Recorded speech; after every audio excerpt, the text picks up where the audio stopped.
सभी को। तो आज का हमारा टॉपिक है जैसा कि आप लोग देख पा रहे हो ह्यूमन आई डिफेक्ट। अब तक हमने जो आपका ACF है उसके रिगार्डिंग फिजिक्स में जितने भी टॉपिक्स होते हैं, लेक्चर्स होते हैं, मैं ऑलरेडी कवर करवा चुका हूं और बड़े ही अच्छे लहजे में करवाया है कि आपको कोई भी दिक्कत नहीं जाएगी एग्ज़ाम हॉल में क्वेश्चन को देखते वक्त, अगर आपने लेक्चर्स को बड़े अच्छे से अटेंड किया है। आज का टॉपिक बहुत ही ईजी और सिंपल है। देखिए, टॉपिक अगर थोड़ा कॉम्प्लेक्स रहेगा तो मैं वो भी बताता हूँ और इजी है तो इजी भी बताता हूँ। अगर आपने ऑप्टिक्स बड़े अच्छे से पढ़ा है और ऑप्टिक्स के मैंने बड़े सारे लेक्चर लेके आए हैं, छोटे छोटे वीडियोस की, आपको कहीं भी परेशानी ना हो, मैं बड़े अच्छे से समझा सकूँ। आज का टॉपिक काफ़ी आसान है, ह्यूमन आई डिफेक्ट्स। तो खास करके मैं आपको बता दूं, अगर डिफेक्ट्स की बात की जाएगी, दोष की बात की जाएगी, तो मानव नेत्र में हमारी जो आंख है उसमें बहुत सारे डिफेक्ट्स आ सकते हैं। मतलब कि देखिए, स्ट्रक्चरल हो सकता है, चोट वगैरह लगने से हो सकता है, या बैक्टीरिया है, वायरस है, इनके द्वारा भी ह्यूमन में बहुत सारे डिफेक्ट्स होते हैं। लेकिन वो डिजीज के सेक्शन में आएगा, मतलब बीमारी के सेक्शन में आ जाएगा। डिफेक्ट खास करके हम पढ़ रहे हैं ऑप्टिकल इंस्ट्रूमेंट। फिजिक्स का कौन सा हिस्सा पढ़ रहे हैं जो हमारे सिलेबस का है? ऑप्टिकल इंस्ट्रूमेंट, प्रकाशिकीय यंत्र। तो एक यंत्र में किस तरीके का प्रॉब्लम आएगा और ये किस तरीके का था, मैंने आपको पढ़ाते समय बता दिया था, रिफ्रैक्टिव टाइप। ठीक है, तो इसमें जो भी डिफेक्ट आएगा वो कैसा आएगा? रिफ्रैक्टिव डिफेक्ट आएगा, यानी कि जो अपवर्तक संबंधी, यानी कि इसका अपवर्तन जो है कम ज्यादा, फोकस के कम ज्यादा होने के कारण से इसका अपवर्तन जो है वो कम ज्यादा दूरी पर होगा। इस कारण से जो प्रतिबिंब है वो आपको धुंधला नजर आएगा, नहीं नजर आएगा। इसके किसी भी डिफेक्ट में ऐसा कहीं भी नहीं होता है कि ना नजर आए। कैटरैक्ट को अभी अपवाद के रूप में लेके चलेंगे, मैं आऊंगा उस पर। कोई बोल देगा कि ऐसा आ सकता है डाउट, बट उसको क्लियर करेंगे। तो रिफ्रैक्टिव डिफेक्ट्स आते हैं। इन डिफेक्ट्स में होता यह है कि आपको नजर तो आएगा मगर साफ नजर नहीं आएगा। ठीक है, धुंधला धुंधला नजर आएगा सब कुछ। बात करेंगे कि कौन कौन से डिफेक्ट होते हैं ह्यूमन आई के। जो रिफ्रैक्टिव डिफेक्ट होते हैं या ऑप्टिकल जो डिफेक्ट्स होते हैं वो होते हैं मायोपिया, हाइपरमेट्रोपिया, प्रेसबायोपिया, कैटरैक्ट और कलर ब्लाइंडनेस। ये इसमें शामिल नहीं है, इसीलिए सबसे पहले आज मैं समझाऊंगा आपको कलर ब्लाइंडनेस को। ठीक, ये एक जेनेटिक डिफेक्ट होता है हमारे ह्यूमन आई का। क्लियर? तो अब सबसे पहले शुरुआत करते हैं आज कलर ब्लाइंडनेस की, वर्णांधता की। इसके बारे में मैंने पिछले वीडियो में भी बात किया था, और पिछले वीडियो में अगर आपने नहीं देखा तो लिंक डिस्क्रिप्शन में, बिल्कुल जाके देखिए और अच्छे अच्छे कमेंट करिए। कलर ब्लाइंडनेस यानी कि वर्णांधता, ठीक है, यानी कि वर्ण होते हैं, जो रंग होते हैं उनको पहचानने में दिक्कत होना या बिल्कुल ही नहीं देख पाना, रंगों को नहीं देख पाना, देख नहीं पाना नहीं। ठीक, तो कलर ब्लाइंडनेस होता क्यों है, जानते हैं इसको अच्छे से। वर्णांधता एक तरीके का ये आनुवांशिक कमी है। इसको आप बोल सकते हैं कि ये जेनेटिक क्या है? डिसऑर्डर है।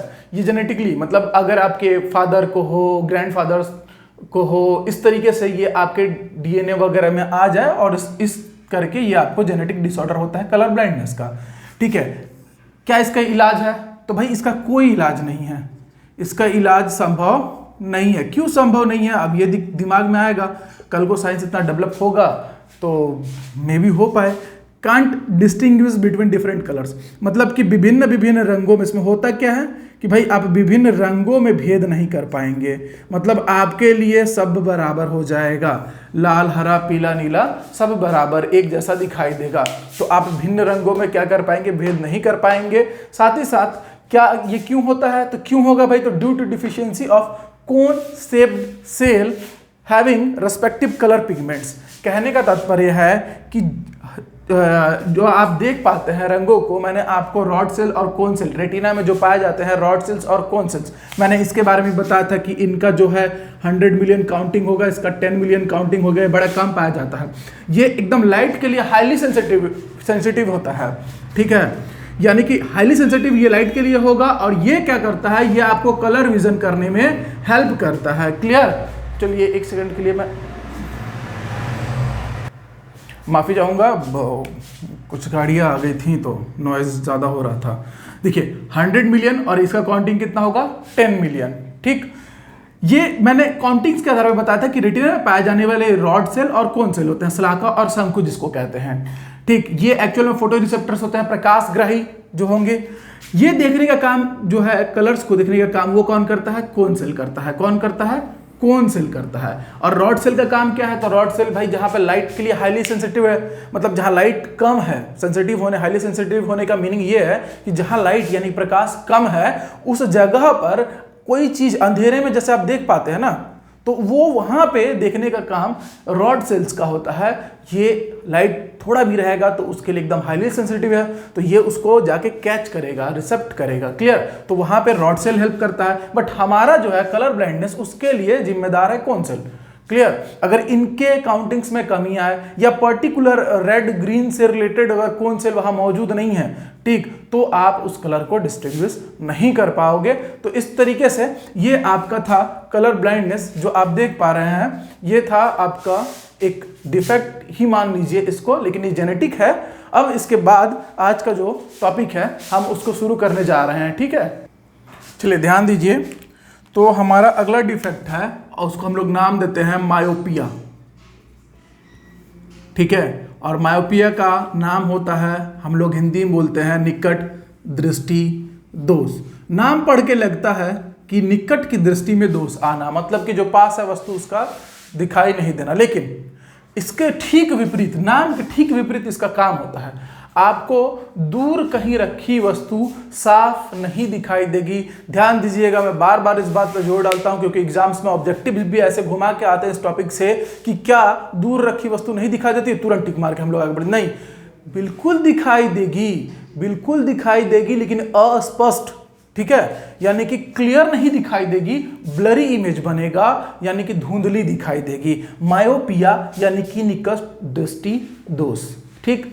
अब इसमें मैंने आपको डिफिनीशन बता दिया कि सिंपली आप बोल सकते हैं कि पास रखी वस्तु दिखाई देगी साफ, सुंदर, स्वच्छ, लेकिन दूर स्थित वस्तु यानी कि फार पॉइंट पे जो भी ऑब्जेक्ट प्लेस्ड है उसका इमेज फॉर्मेशन क्लियर नहीं होगा, रेटिना पे नहीं बन पाएगा, उसका ब्लर इमेज फॉर्मेशन होगा। ये देखिए, अब ये था इसका डेफिनेशन। इसके बारे में कॉज क्या होता है कि भाई ये होता क्यों है, कारण क्या हो सकते हैं, तो कारण होते हैं दो, यानी कि जो आई बॉल है, नेत्र गोला, ये पूरा का पूरा गोला, इसका साइज जो है वो इंक्रीज हो जाए, साइज इंक्रीज, ठीक है। या फिर जो आपका फोकस है लेंस का, किसका, लेंस का, जो आई लेंस है आपका डबल कॉन्वेक्स हो, तो उसका जो फोकस है वो डिक्रीज कर जाए, इसका लेंथ इंक्रीज कर जाए या साइज इंक्रीज कर जाए गोले का, या फोकस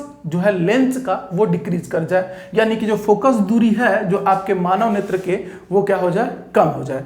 तो कैसे, मान लीजिए कि ये गोला है, यहां पे आता था रेटिना, ठीक है, यहां से हम लोग लाइट एंटर करता था, बात को समझिएगा। अब इसका साइज ही क्या हो जाएगा, अगर इंक्रीज कर जाएगा, ऐसा भाई किसी वजह से ऐसा हो पाए तो इमेज जो लाइट रेज आती थी लेंस से टकराती थी, फिर वो उसको क्या करता था, ऐसे। तो यहाँ पे पहले रेटिना होता था, अब रेटिना कहाँ चले गया, इस जगह पर। तो इस बार अब इमेज फॉर्मेशन यहाँ होगा, लेकिन उस इमेज को देखने के लिए क्लियरली हमारे पास यहाँ रेटिना मौजूद नहीं है, तो इस वजह से उसका कैसा बनेगा, इमेज अस्पष्ट, यानी कि ब्लर इमेज फॉर्मेशन होगा। तो भाई सिंपल सा बात है कि अगर ऐसा होता है तो इस केस में आपको कैसे भी ये अरेंजमेंट करना है कि इमेज का फॉर्मेशन फिर से, मान लो कि गोला बड़ा हो गया या इसका फोकल लेंथ जब मानव नेत्र का है, तो इसका उपचार करने के लिए आप या तो लेंस को बदलिए, ठीक है, तो पॉसिबल तो है नहीं, तो हम एक काम करेंगे कि इससे भी सस्ता और सुंदर टिकाऊ अरेंजमेंट ये कर सकते हैं, चश्मा पहन सकते हैं, लेंस लगा सकते हैं। वो एक्चुअल में क्यों होता है कि ये जो फोकल लेंथ है इसको इंक्रीज कर दीजिए, कि अब जो है मैं डायग्राम के द्वारा आपको अच्छे से समझाता हूं, ठीक है। नॉर्मल आई की अगर बात करते हैं, ये रहा इसका लेंस, क्लियर, और ये प्रिंसिपल एक्सिस बना देते हैं, ये रेटिना है, लाइट रेज आता है, प्रकाश किरणें आई, अब ये जाएंगी यहाँ पे इंटरसेक्ट होंगी और यहाँ पे होता है आपका इमेज का फॉर्मेशन रेटिना पे। तो ये सिंपल जो है, जो हेल्दी आई है, एक ठोक स्वस्थ नेत्र है, तो ये उस तरीके से काम करता है। अब देखिए मायोपिक आई जो होगा वो क्या करेगा कि मायोपिक आई कहने का मतलब है कि जिस नेत्र में निकट दृष्टि दोष हो, तो ध्यान दीजिएगा उसमें क्या होगा कि भाई ये नेत्र लेंस है, लाइट रेज आएंगी भाई अनंत से दूर से चलने वाली किरणें हैं, फार पॉइंट से, ठीक है, उसी का तो इमेज ब्लर बनता है ना।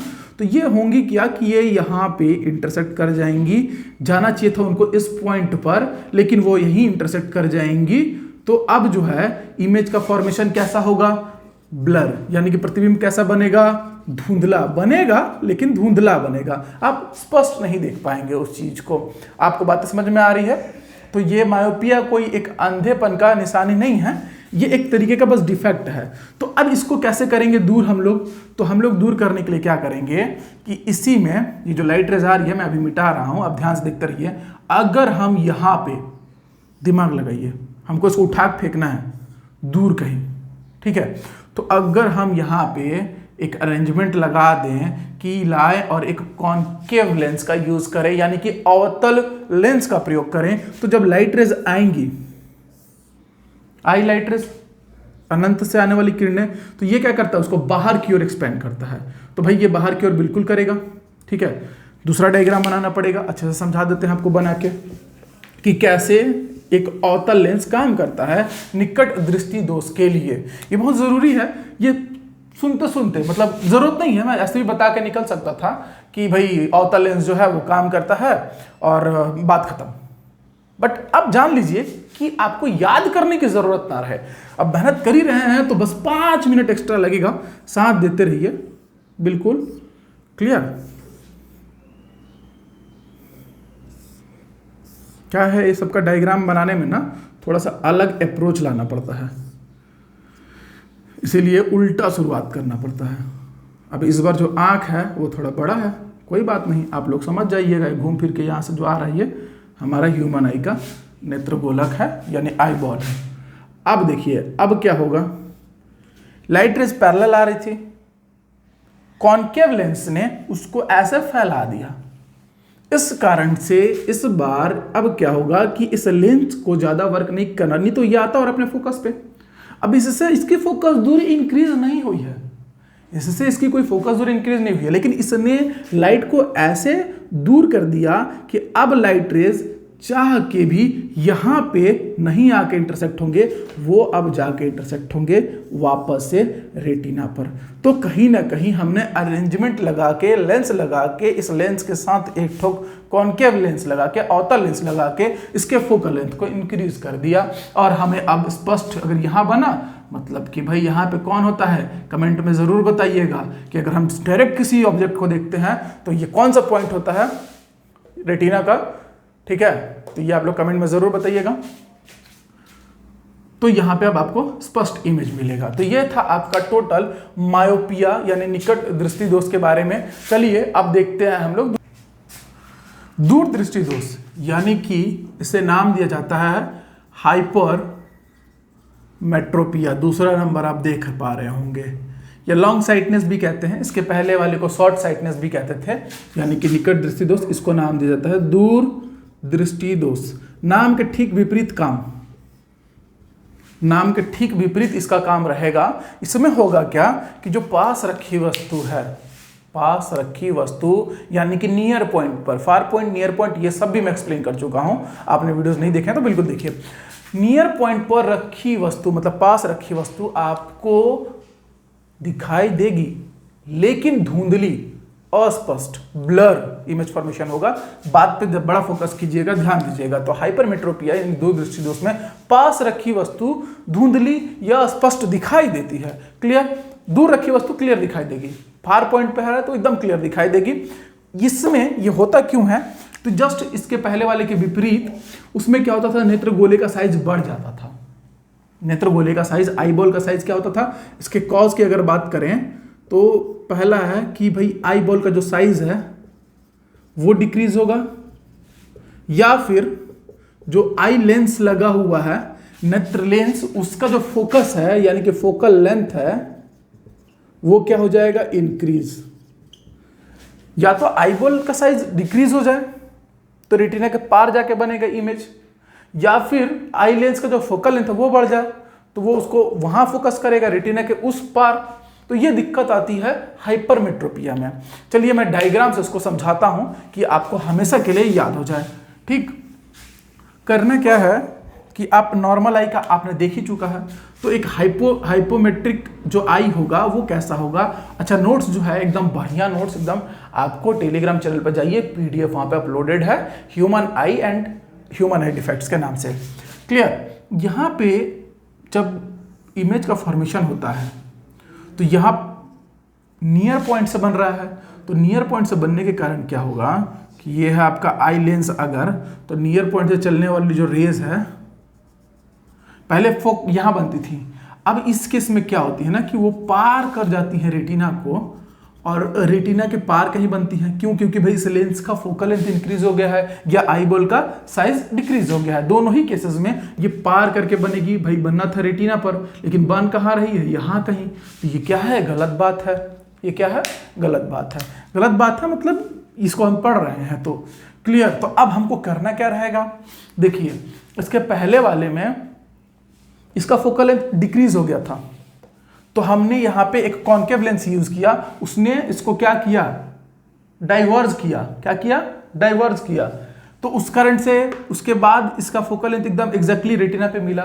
इस केस में आपको क्या करने की जरूरत है? इसके फोकल लेंस को एडजस्ट करके कम करने की जरूरत है। तो इस केस में आप क्या करेंगे? यहां पे अगर हम एक क्या करें, कॉन्वेक्स लेंस यूज कर दें। कॉन्वेक्स लेंस क्या करेगा? ऑलरेडी इसको पहले से ही कन्वर्ज कर देगा। ध्यान दे रहे हैं? उसके बाद ये और कन्वर्ज होगा, और इस तरीके से हमको क्या मिलेगा? हमारा इमेज फॉर्मेशन कहाँ मिलेगा? रेटिना पर मिलेगा। तो वो डायग्राम भी देख लेते हैं। जो मैं कह रहा हूं शब्दों में उसको एक चित्र के द्वारा समझा देता हूं। बिल्कुल 1 सेकेंड का समय लगना है। ठीक, पहले तो बना लेते हैं प्रिंसिपल एक्सिस, फिर ये नियर पॉइंट से जा रहा है लाइट रेज। लाइट रेज को भेजेंगे, एक ठोका ऐसे लेंस लगा देंगे, बाहर में ये कॉन्केव लेंस, और उसके बाद यहाँ पे बनाएंगे गोला, आई बॉल। ये बन गया, ये आपकी आंख है। ठीक, अब ये क्या काम करता है भाई? सबको पता है कॉन्वेक्स लेंस क्या काम करता है? उसको पूरा एक जगह जोड़ेगा, अभिसरित करेगा। तो ये अभिसरित करना चालू करेगा, और ये है आपका नेत्र लेंस, तो ये यहाँ ला देगा, इस पे आएगा, तो ये क्या करेगा? ये और उसको अभिसरित कर देगा। तो इस तरीके से आपको इमेज का फॉर्मेशन कहाँ मिल जाएगा? रेटिना पर। तो इस तरीके से आपने देखा कि हाइपरमेट्रोपिया, दूरदृष्टि दोष का निवारण जो है, यानी कि करेक्टनेस के लिए हम लोग किसको यूज करते हैं? कॉन्वेक्स लेंस को। क्लियर। अब एग्जाम में सिंपली क्वेश्चंस आते हैं इससे, और घुमा के आएगा वो भी मैं कवर कर चुका हूं। तो एक सिंपल सा ट्रिक आप याद रखिएगा कि दूना, क्या याद रखिएगा? दूना। ठीक है, आप सुन लीजिए, दूना, दूना, ये है ट्रिक। इससे क्या होगा? देखिए, दू और ना। दू मतलब दूर दृष्टि दोष, और इसमें मात्रा है उ की, मतलब कि उत्तल लेंस का प्रयोग किया जाएगा इसके निवारण के लिए। क्लियर। ऐसे ही सिंपल, जनरली हम ट्रिक पे विश्वास नहीं रखते हैं। न से निकट दृष्टि दोष, और इसके निवारण के लिए इसमें आ की मात्रा है, इसलिए अवतल लेंस का प्रयोग किया जाएगा। तो ये एक ट्रिक है, इसको याद रखिएगा। मुझे लगा कि आप लोग के लिए हेल्पफुल होगा, एग्जाम में कंफ्यूजन ना हो। बट मैं ये विश्वास रखता हूं कि इतने अच्छे से हम बता पाए, क्योंकि ये साइंस है, कि आपको डाउट्स रहेगी ना, और एग्जाम में क्वेश्चन देख के आप टिक मार ले। ठीक है, तो ये कैसा लगा कमेंट में जरूर बताइएगा। चलिए, अब अगला जो हमारा टॉपिक है वो है प्रेस बायोपिया। प्रेस बायोपिया ये क्या होता है ना कि उम्र के साथ जब आपका एज हो जाता है, ठीक है, आप 60 बरस के, 70 बरस के, मतलब 60-70 वर्ष के जब आप बूढ़े हो जाते हैं, कहना चाहिए बुजुर्ग हो जाते हैं, तो इस केस में क्या होता है? जो अंजर पंजर है ना बॉडी के, सब ढीले पड़ने लगते हैं। तो जो ये आई जो लेंस था ना, ये आपका गोला था, मैंने आपको ह्यूमन लेंस बताया है। तो ये मैंने वहाँ पे ऐसे ऐसे करके एक मसल्स बनाई हुई थी, सिलियरी मसल्स। तो बॉडी के ये ही नहीं, सारे के सारे मसल्स क्या होने लगते हैं? कमजोर होने लगते हैं। ये जकड़ के रखता है, और ये इसको एडजस्ट करते रहता है, इसके फोकल लेंथ को कम ज़्यादा करते रहता है। सिलियरी मसल्स होती हैं। तो ये जो मसल्स हैं, उम्र के साथ सारे बॉडी के मसल्स क्या होते हैं? धीरे धीरे लूज होते हैं, सबको पता है। तो ये आई में उपस्थित रहता है, ये भी लूज होता है, बिल्कुल होगा समय के साथ। तो इस कारण से इसका जो फोकस का एडजस्टमेंट है वो खराब हो जाता है, लगभग समझिए इस बात को। तो इसलिए आपको जो है ना चीज़ें धुंधली नजर आने लगती हैं। क्या होता है, आपको जो वस्तु है वो स्पष्ट दिखाई नहीं देगी, वो दूर रखी रहे, पास रखी रहे, तो इसकी इसमें क्या होगी, धुंधली नजर आएगी। तो इसके निवारण के लिए आप याद रखिएगा कि हम लोग कॉन्वेक्स लेंस यूज करते हैं, यानी कि उत्तल लेंस, जो हमने हाइपरमेट्रोपिया के केस में यूज किया था। ठीक है, इसको हम लोग बोलते हैं, मैं यहां लिखना भूल गया था, प्रेसबायोपिया, जड़ा दृष्टि दोष या जड़ा जो भी लिखना है आपको, मात्रा पे ध्यान मत दीजिएगा, जब हिंदी पढ़ाएंगे अगर कभी फ्यूचर में तब हम उस पर ध्यान देंगे। तो जड़ा दृष्टि दोष बोलते हैं, या जड़ा दृष्टि दोष, मतलब बुजुर्गों में जो होता है उसको बोलते हैं इंग्लिश में प्रेसबायोपिया। क्लियर? तो ये मसल्स जो है उनके ढीले पड़ने के कारण, अब वो जो बार बार इसको खींच के लंबा करते थे या फिर इसको दबा के एडजस्ट करते थे फोकल लेंथ को कम ज़्यादा, तो वो कर पाने में वो लोग असमर्थ हो जाते हैं, कौन, सिलियरी मसल्स। तो इस केस में आपको चीज़ें क्या होंगी, धुंधली नजर आएंगी, एडजस्टमेंट अच्छा नहीं होगा। तो इस केस दूर करने के लिए क्या यूज करते हैं हम लोग, उत्तल लेंस का प्रयोग करते हैं। तो ये आप बात समझिए कि ये था आपका प्रेसबायोपिया। अब चलिए आगे, हमारा टॉपिक है कैटरैक्ट। चलिए, कैटरैक्ट है हमारा, यानी कि मोतियाबिंद इसको हम लोग बोलते हैं। सबने सुना होगा, और इस बड़े बुजुर्ग का गांव में जो है इसका बहुत देखा होगा कि आप लोग हरा वाला जो पर्दा है एक आंख में लगाए रहते हैं और चश्मा पहने रहते हैं बहुत लोग, तो इस तरीके के आप लोगों ने देखा ही होगा। तो ये एक्चुअल में होता है मोतियाबिंद। तो मोतियाबिंद होता क्यों है और क्या है, पहले तो ये जानिए कि या तो हेजी या तो ओपेक। कहने का मतलब है कि एकदम धुंधला, धुंध भरा या अपारदर्शी, खतरनाक बीमारी है मोतियाबिंद, ऐसे हल्के में नहीं लेना है। होता क्या है, समय के साथ या समय के पहले भी अगर कहीं चोट वोट लगा या किसी और वजह से या अपने आप ही बॉडी स्ट्रक्चर के या फिर जो भी डिफेक्ट्स होते हैं उनके अकॉर्डिंग, होता क्या है कि आपका जो आई लेंस है ना, मतलब हमारा जो कॉन्वेक्स लेंस ऑलरेडी लगा हुआ है, क्रिस्टलाइन लेंस जिसकी बात करते हैं, वो हेजी, उसमें हेजीनेस आ जाए या वो ओपैक हो जाए किसी वजह से, मतलब कि एकदम धुंधला धुंधला नजर आने लगे आपको सब कुछ, और या फिर एकदम अपारदर्शी, मतलब कुछ भी नजर ही नहीं आ रहा है। ठीक है, तो इस केस में इस चीज को नाम देता है कैटरैक्ट का, यानी कि आपको मोतियाबिंद हुआ है, सिंपल। तो अब इसको ठीक कैसे करेंगे, तो ठीक करने का तरीका तो यही है कि जो आई लेंस आपका है उसको निकाल के साफ करके वापस लगा दिया जाए, लेकिन ऐसा तो पॉसिबल है नहीं। ठीक है, तो हम करेंगे क्या, तो हम करेंगे कि उसको निकाल देंगे, कि जो आई लेंस है आपके आंख का, उसको क्या किया जाएगा, निकाल दिया जाएगा, और उसके बदले में ऑपरेशन से, यानी कि सर्जरी करके, क्लियर, और एक नया आई लेंस का रिप्लेसमेंट किया जाएगा आपके आईज में, आंखों में। तो ये एक तरीका होता है कैटरैक्ट को दूर करने का। इसीलिए जिसको भी मोतियाबिंद होता है उसका इलाज है केवल ऑपरेशन करके आई लेंस का रिप्लेसमेंट। तो ये एक जान लीजिएगा कैटरैक्ट के बारे में, मोतियाबिंद के बारे में। तो इस तरीके से मैंने आपको सारे ह्यूमन आई डिफेक्ट्स के बारे में बता दिया। अब जो ह्यूमन आई में बीमारियां होती हैं वो बायोलॉजी का सेक्शन है।